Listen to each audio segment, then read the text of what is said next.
everybody, and welcome to Storm Reads. And today I am doing a little bit differently here. I am trying to post my wrap up for the week, trying to water my garden, and my dad is watching Dresden. If you don't know, because maybe some of you aren't in Killing Time with Cozies or my Discord, my little dog Dresden had to have emergency surgery, and so I have been watching her, and so everything's very chaotic and I'm very tired.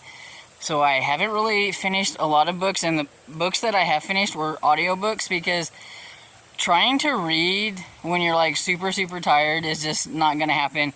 I've been having to sleep on the floor with her because she will not like leave me alone or sleep if I don't, and she's very needy, and it's exhausting, and I have 14 days of this, so hopefully by the end of the 14 days I'm not like a complete zombie. But I'm going to try to go through this really quick and just tell you what I read. I read 3 books.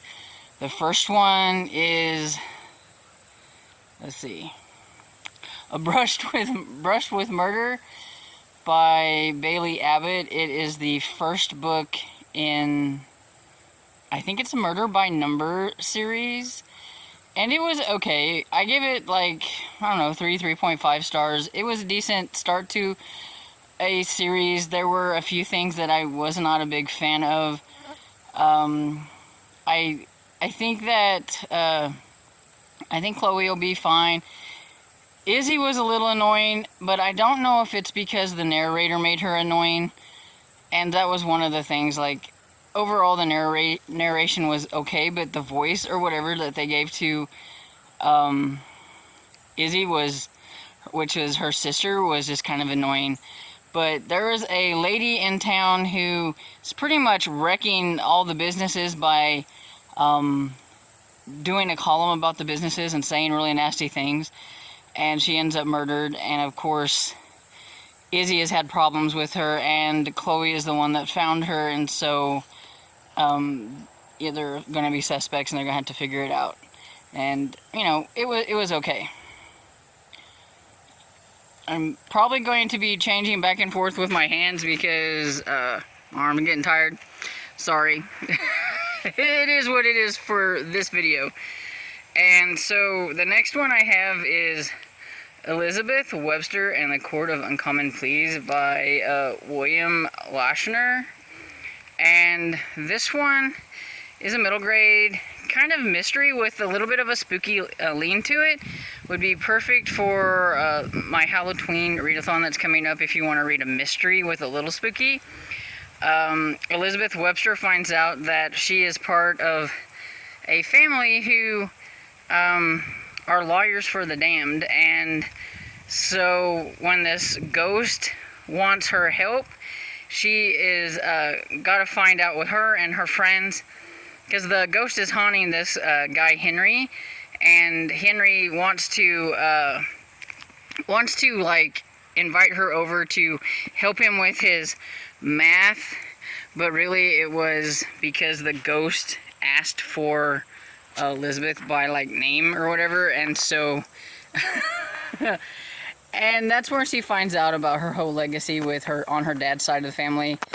And Elizabeth, they go to this court or whatever, and what what the ghost wants is for somebody to find her head.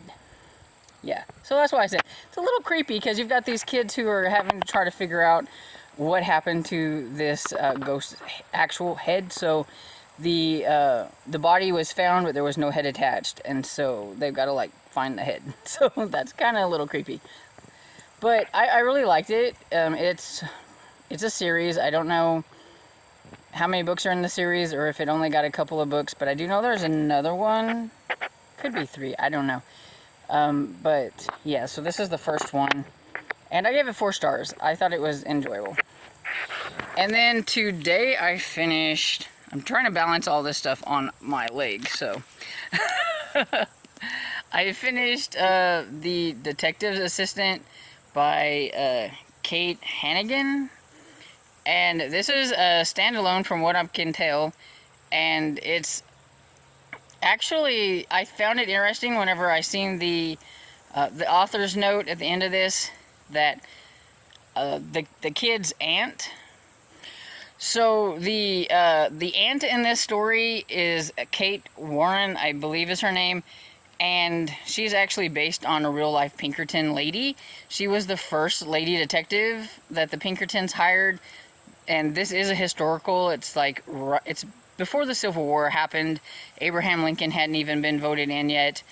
And so it does have some mentions of like the abolitionists and slaveries and things like that in it, and stuff like that. But Nell is, she's needing a place to go, and so the only place is her aunt's house. But her aunt's not really sure if she wants her around because she's used to being on her own, and she's a detective, and so like what is she gonna do with like a young girl? So but she ends up kind of helping her aunt out a little bit, and they kind of find a way to make a family work and everything, and I really liked it. I thought it was a lot of fun. I gave it 4 stars. Oh, I'm about to lose them off my lap. Okay. And so I am still working on pretty much all the books that I was working on before. So like I'm still working on the Zombie Stone, and I'm still working on the Mouse Watch in Space, and I'm still working on Spells for Lost Things. Just because reading like with my eyeballs right now, it's just not happening. I'm so tired all the time.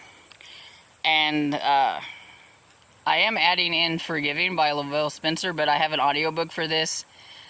This is for the Autumn and More, which I'm doing really bad at because my sweet one for the second week is an e-arc, and I haven't been able to get to it yet because I can't read with my eyeballs. This does have a really cool step back though, so I thought I'd try to show it off a little. This is for my traditional.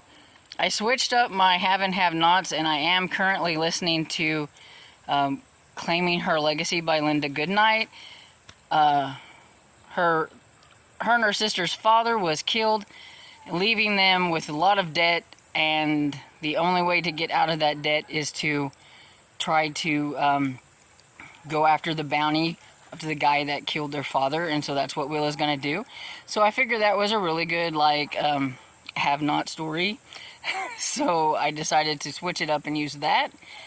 And so yeah, that's pretty much how my week has went.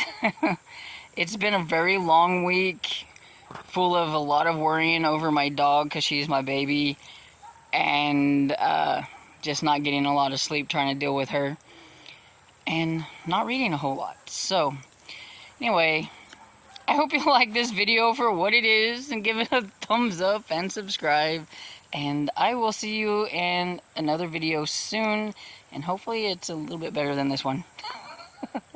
Bye.